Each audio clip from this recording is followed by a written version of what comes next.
messieurs, nous sommes réunis aujourd'hui à l'occasion des cérémonies commémoratives de l'armistice du 11 novembre 1918 et nous rendons hommage à l'ensemble des morts pour la France, à ceux tombés lors de la Grande Guerre, lors de la Seconde Guerre mondiale, à ceux tombés hier et aujourd'hui lors de nos opérations extérieures partout dans le monde. Aujourd'hui, la France commémore le centenaire de la Grande Guerre. Les Françaises et les Français se mobilisent pour rendre hommage à leurs aînés et rappeler leur fierté à l'égard de l'histoire de notre pays. Ce midi, devant ce monument aux morts, dans les anciens locaux de l'école normale, nous avons une pensée pour les instituteurs landais morts pour la patrie. En présence de M. Frédéric Périssa, préfet des Landes, Mme Elisabeth Bonjean, maire de Dax, M. Luc Pham, directeur des services de l'éducation nationale, et du colonel d'Orange, commandant la base d'école de Dax, nous allons procéder à une cérémonie commémorative. Elle va se dérouler de la manière suivante. Les élèves des écoles maternelles et élémentaires de Dax vont accrocher les messages sur l'arbre de la paix qu'ils ont eux-mêmes constitué. Par ces messages, ils s'associent ainsi aux commémorations du centenaire. Les élèves liront ensuite le poème pour la paix de Sonia Cheniti, écrivaine tunisienne. Les élèves du lycée Borda prendront ensuite la parole. Le chant du soldat de Florent Pagny sera ensuite interprété par Manon Laizola, élève au collège Léon Deslandes. Ensuite, M. Luc Pham, directeur des services de l'éducation nationale, prendra la parole, ainsi que M. le préfet des Landes. Il sera ensuite procédé à un dépôt de bouquets et de gerbes. Une minute de silence sera observée, puis le refrain de la Marseillaise sera joué. Les élèves vont maintenant procéder à la pose des messages sur l'arbre de la paix.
Le poème pour la paix de Sonia Cheniti va maintenant être lu par les élèves des écoles d'Aquoise.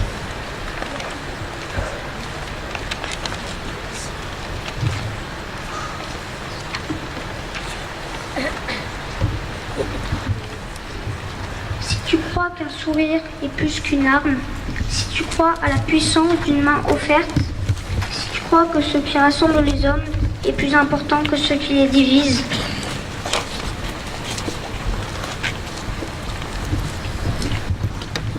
si tu crois qu'être différent est une richesse et non pas un danger, si tu sais regarder l'autre avec un brin d'amour, si tu sais préférer l'espérance au soupçon, si tu estimes que c'est à toi de faire le premier pas plutôt qu'à l'autre, si le regard d'un enfant parvient encore à désarmer ton cœur, si tu peux te réjouir de la joie de ton voisin, si l'injustice qui frappe les autres te révolte autant que celle que tu subis, si pour toi l'étranger est un frère qui t'est proposé, Si tu acceptes qu'un autre te rende service. Si tu partages ton pain et que tu saches y joindre un morceau de ton cœur. Si tu crois qu'un pardon va plus loin qu'une vengeance. Si tu sais chanter le bonheur des autres et danser leur allégresse. Si tu sais écouter le malheureux qui te fait perdre ton temps et lui garder le sourire. Si tu sais accepter la critique et en faire ton profit sans la renvoyer et te défendre. Si tu sais accueillir et adopter un avis différent du tien. Si tu refuses de te battre ta coupe sur la poitrine des autres, si pour toi l'autre est d'abord un frère, si la colère est pour toi une faiblesse, non une preuve de force, si tu préfères être lésé que de faire tort à quelqu'un, si tu refuses qu'après toi ce soit le déluge, si tu te ranges du côté du pauvre et de l'opprimé sans te prendre pour un héros, si tu crois que l'amour est la seule force de persuasion, si tu crois que la paix est possible, alors la paix viendra.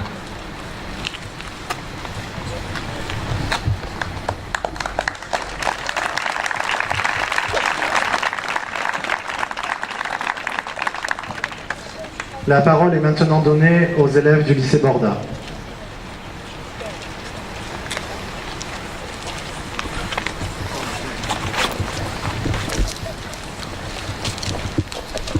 Le livre d'or des instituteurs landais morts pour la France a été édité en 1920 par un éditeur de Biarritz.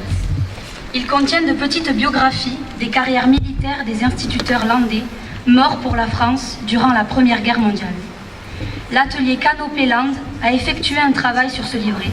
Parmi les différentes fiches, voici celle de Jean-Baptiste Labadie, mort pour la France. Labadie Jean-Baptiste, 1887-1916. Né à Dax le 21 juillet 1887. Élève maître à l'école normale de Dax de 1903 à 1906. Instituteur adjoint Dax-Saint-Vincent. Mobilisé comme sergent au 234e régiment d'infanterie. Promu adjudant au même régiment en décembre 1916.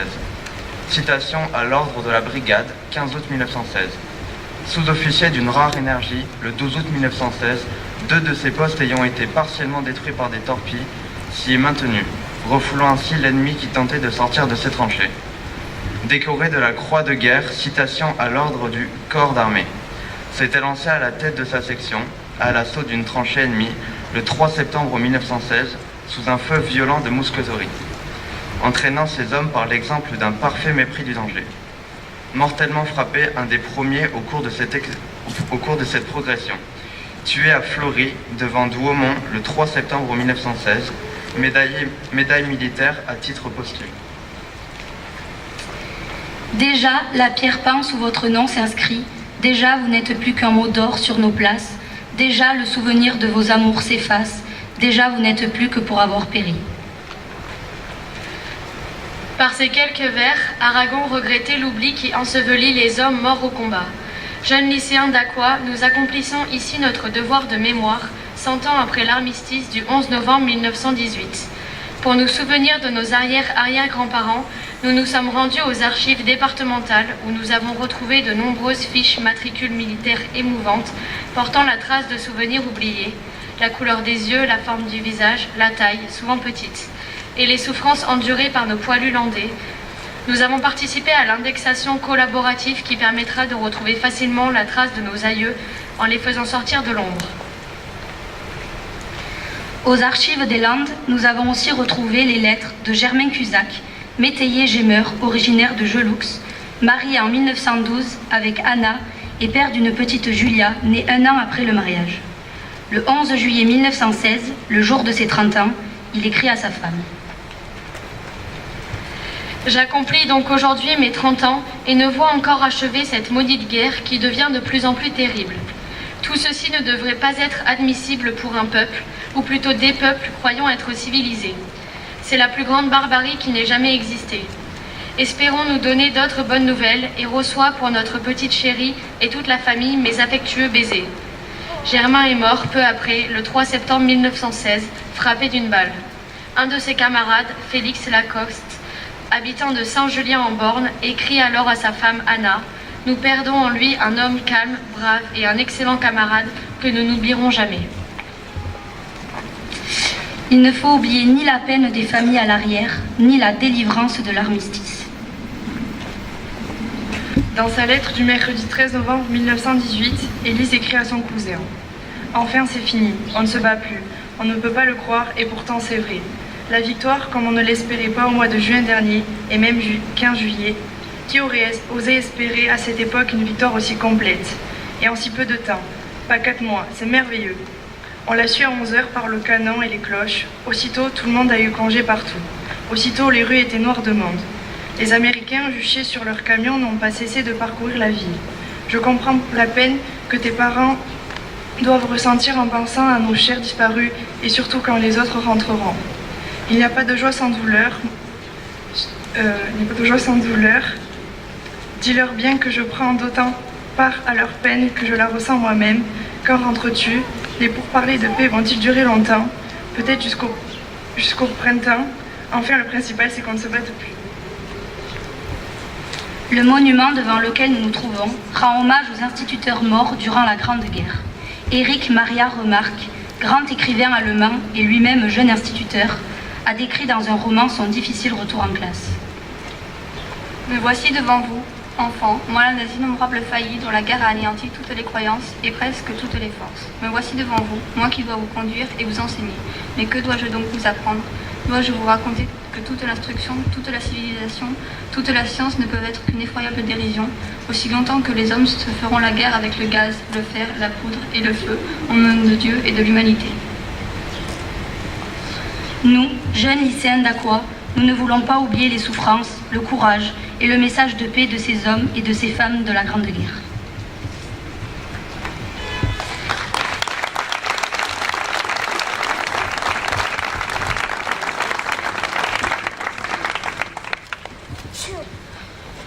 Manon Laizola va maintenant interpréter Le Soldat de Florent Pagny.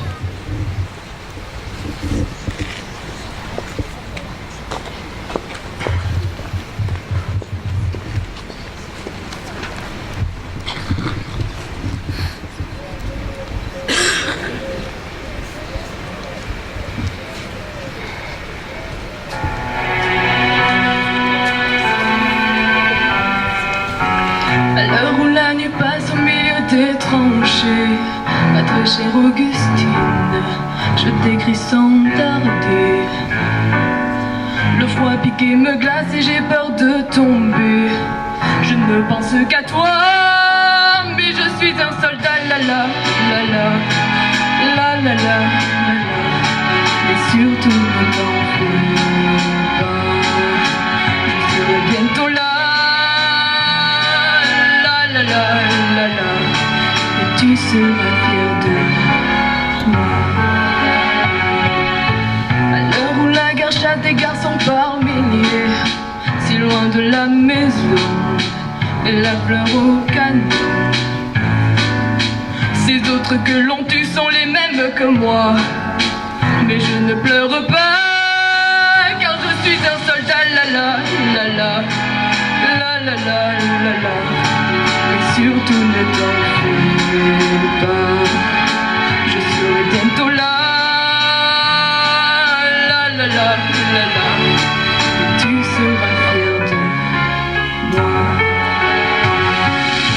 À l'heure où la mort passe dans le fleuve à mes pieds, de l'âme qui s'en va, des godasses et des rats, je revois tes yeux clairs, j'essaie d'imaginer l'hiver auprès de toi, mais je suis un soldat, la la, la la, la la la, la la.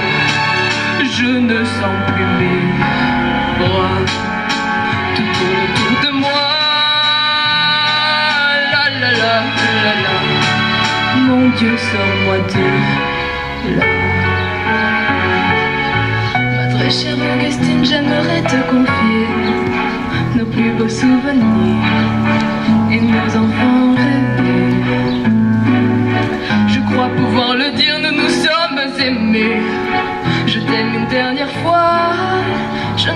qu'un soldat, la la la la, la la la la la. Non, je ne reviendrai pas. La la la la la, la la. Je n'étais qu'un soldat.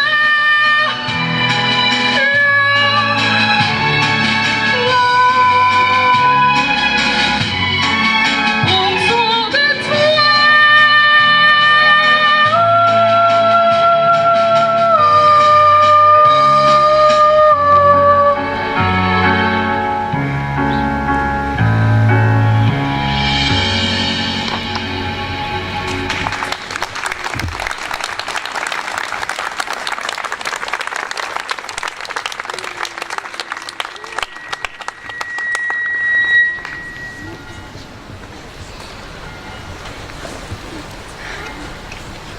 La parole est maintenant donnée à Monsieur Luc Pham, directeur des services de l'Éducation nationale.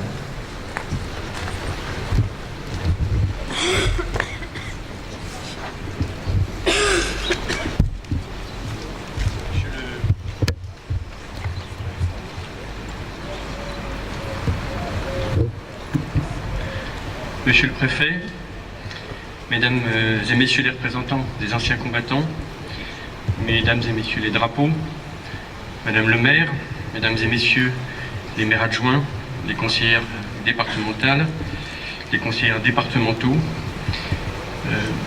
madame la principale, son adjoint, madame l'inspectrice, mesdames et messieurs les directeurs, mesdames et messieurs les professeurs et surtout très chers élèves. Je ne souhaite pas faire un discours qui soit très long, mais vous dire l'émotion que je ressens à vous avoir vu travailler, faire ce travail de mémoire que vous poursuivez avec tous les âges de l'école, depuis la maternelle jusqu'au lycée, où vous vous inscrivez dans un parcours citoyen qui progressivement fera de vous des adultes qui auront véhiculé tout au long de leur parcours les valeurs que les gens qui sont tombés, qu'on commémore aujourd'hui, ont voulu défendre.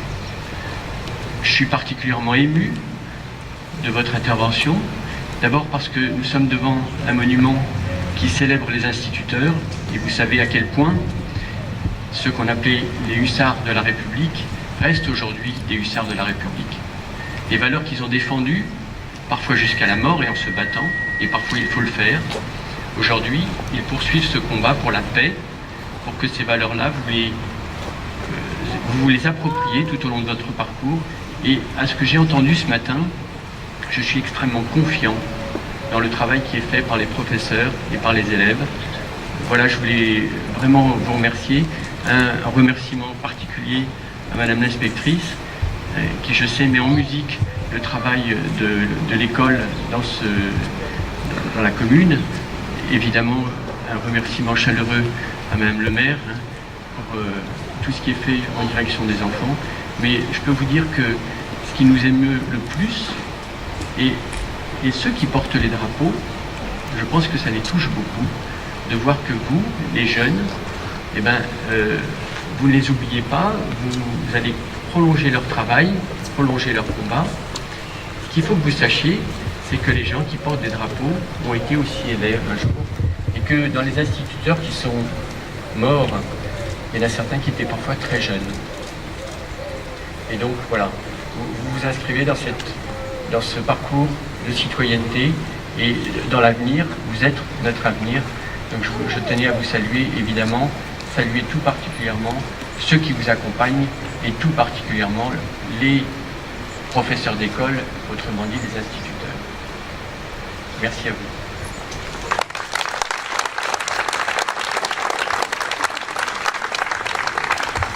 La parole est maintenant donnée à Monsieur Frédéric Périssa, préfet des Landes.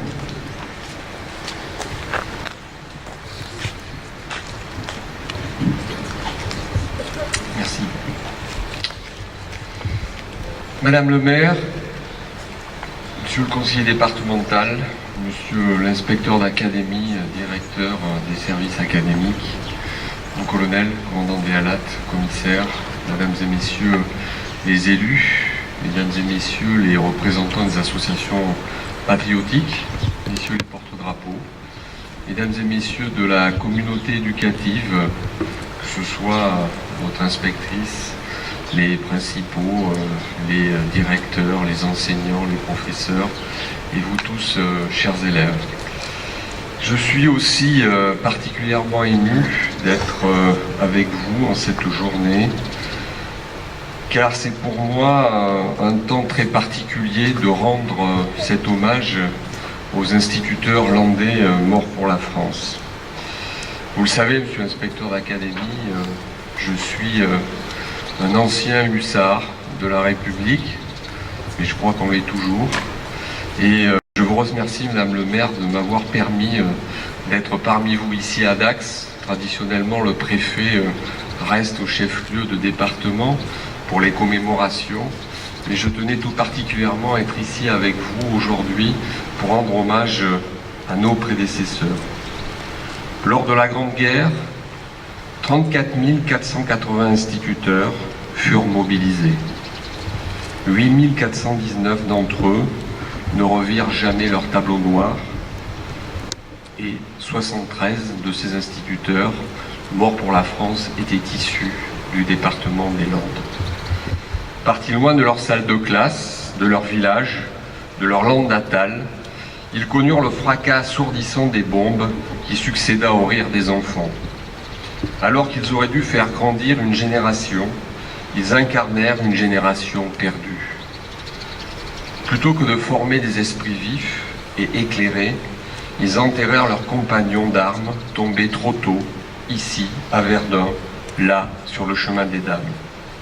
Héros du quotidien avant la guerre, ils le devinrent pour l'éternité en perdant leur vie au combat. Colonne vertébrale de notre société, l'école symbolise plus que toute autre institution le rempart idéal contre la barbarie des hommes. Parce qu'elle transmet les valeurs de laïcité, de citoyenneté, d'engagement et de lutte contre toutes les formes de haine. Il est donc tout particulièrement douloureux de constater le gâchis que constituent ces milliers d'instituteurs tombés au champ d'honneur. Contre la vanité du conflit et la folie des va-t-en-guerre, eux savaient que laisser en héritage aux jeunes générations le savoir des hommes importait plus que tout.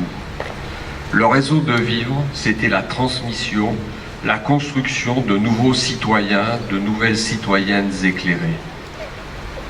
Une transmission pour façonner les futures forces vives de notre pays, une transmission pour faire triompher la colère, la culture sur la force brute. Aujourd'hui, nous ne rendons pas seulement hommage à des hommes, nous poursuivons le travail de ces passeurs en transmettant leur mémoire.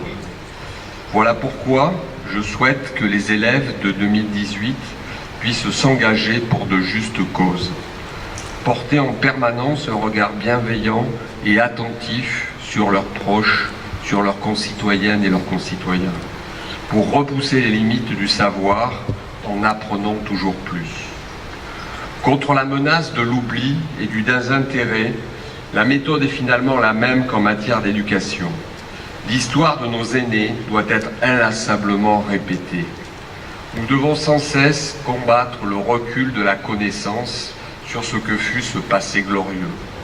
Comprendre notre héritage commun est essentiel pour replacer les doutes et interrogations de l'heure dans une perspective longue et comprendre le présent.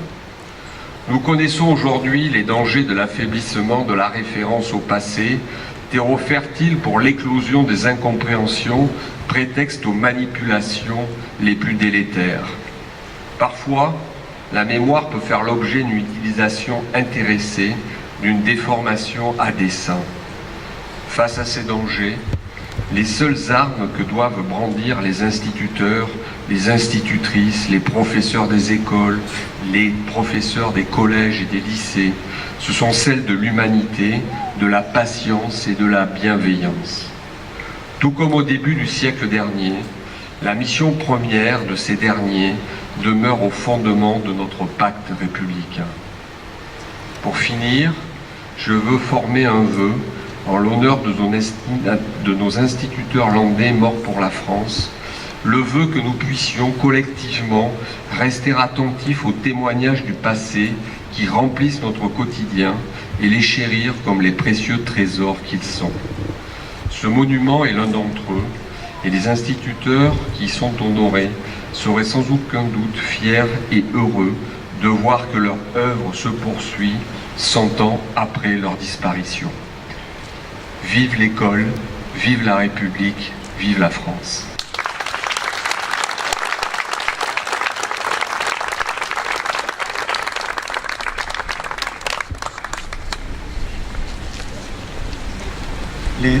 Les enfants vont maintenant procéder à un dépôt de bouquets, puis les autorités déposeront des gerbes.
Aux morts.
Bien, jeunes gens, merci infiniment.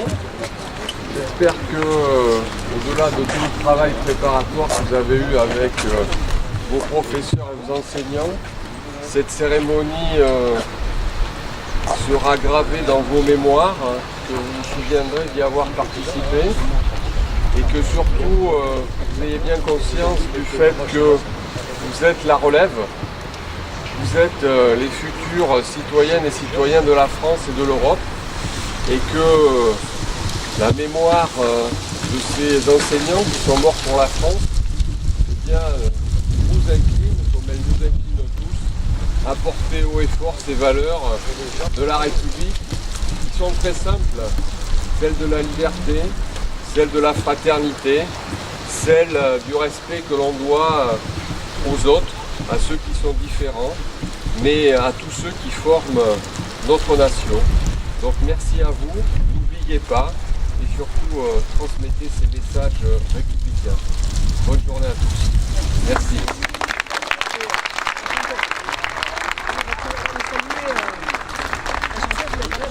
Bon, merci les filles. Bon, compliqué, hein? Je vais respirer avant, hein? Bon, super. Merci beaucoup. Merci. On a l'habitude d'écouter d'entendre la voix du papa. Bon, où ils sont les enseignants là? Ils se cachent les enseignants. Cette cérémonie est maintenant terminée.